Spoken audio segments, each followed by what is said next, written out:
बताने जा रही हूँ इस मूवी की एक सीख ऐसी है कि झूठी शान हमें कैसे महंगी पड़ सकती है। ये देखिए, एक जंगल था।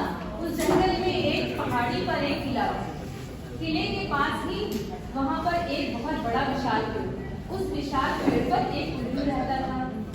उल्लू खाने की तलाश में नीचे झाड़ियों के पास जाता था, वहां पर अपना खाना खाता था। उसी के पास एक झील थी। झील में हंसों का राज था, हंस रहते थे। तो उल्लू पेड़ पर बैठ करके देखता था कि ये हंस कितने प्यारे हैं, कितने खूबसूरत हैं, कितने गोरे रहते हैं, ये दूध के जैसे सफेद, इनकी सुराहीदार गर्दन, इनकी आंखें इतनी खूबसूरत, ये कितने अच्छे हैं। काश इनसे भी मेरी दोस्ती हो जाती तो बहुत मजा आता। वो यही सोचता रहता था, बैठे बैठे देखता था। फिर उसने सोचा कि चलो किसी बहाने से नीचे चलते हैं। वो गया, पानी पीने के बहाने से गया, धीरे धीरे गया, यहाँ पर बैठ गया। तो वहीं पर एक हंस ने देखा, बोला क्या हुआ उल्लू भाई, आपको क्या कुछ काम है? तो बोला कि हाँ मुझे, क्या मैं इस झील का पानी पी सकता हूँ?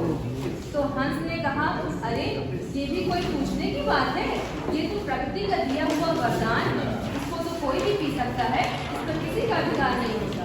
तो उल्लू ने कहा कि ठीक है, मैं पानी पी लेता हूँ।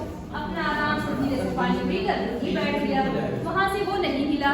तो हंस ने कहा, क्या हुआ उल्लू भाई, आप पानी नहीं पिए क्या, आप प्यासे हैं अभी? तो उसने कहा, मैंने पानी तो पी लिया, मेरी प्यास तो बुझ गई, लेकिन मुझे ऐसा लगता है कि आपसे बात करके मुझे ऐसा लगा कि आपके अंदर नीति और ज्ञान का सागर भरा हुआ है। अब मेरे अंदर इसकी प्यास की जिज्ञासा जाग गई, अब ये मैं कैसे बुझाऊं? तो हंस ने कहा, कोई बात नहीं, आज रोज आया करो, हम लोग बातें करेंगे, जो मेरे अंदर है वो तुम्हें मिलेगा और शायद मुझे भी तुमसे कुछ सीखने को मिलेगा। इस तरह से दोनों में दोस्ती हो गई, दोनों रहने लगे साथ साथ में। तो हंस ने बातों बातों में बताया कि मैं हंसों का राजा हंसराज हूं। फिर उसको अपने महल ले गया। वहां पर उसने खूब शान से, खूब ठाट थे, वहां उसने खूब स्वागत किया। तो उल्लू बड़ा खुश हो गया। उल्लू ने डर के मारे ये नहीं बात बताई कि मैं एक साधारण उल्लू हूँ, वरना मेरी जो है दोस्ती टूट जाएगी।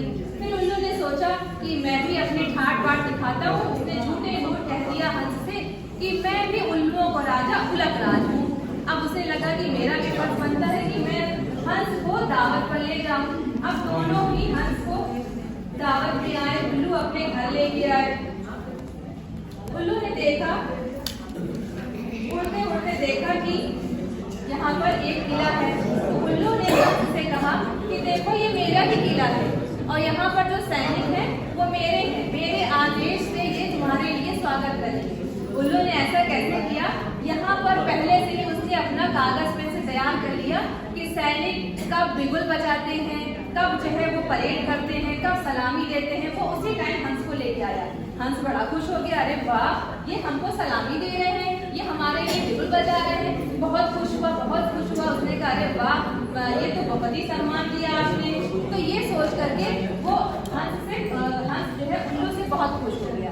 अब उल्लू जो है कह रहा, हाँ मेरे ही आदेश से ये सेना की टुकड़ियां जो है आपके लिए बिगुल बजा रही है। तो सेना जाने लगी। तो हंस ने कहा, देखो उल्लू भाई, सेना जा रही है, नहीं ऐसा नहीं हो सकता, मेरा आदेश है, नहीं जाएगी। नहीं देखिए जा रही, वो जाते तो सैनिक कहते हैं कि अरे ये सैनिक कहते हैं कि मनहूस उल्लू ने चिल्ला दिया, अब मैं नहीं जाऊंगा। रुक जाते, फिर दूसरे दिन जाने के लिए सोचते हैं। फिर ये मुंह करते कहते हैं, अरे ये अपशकुन कर रहा है, इसको मार दो। मारने का हुक्म दे दिया जाता है। मारते हैं, फिर वो हंस को बेचारे को लग जाता है और वो गिर करके मर जाता है। वहीं पर उल्लू आकर के शोक बैठ जाता है कि आज मैंने अपनी झूठी शान में अपना परम मित्र खो दिया। तो झूठी शान किस तरह हमको महंगी पड़ सकती है, सबको पता चल गया। झूठी शान के चक्कर में नहीं पड़ना चाहिए।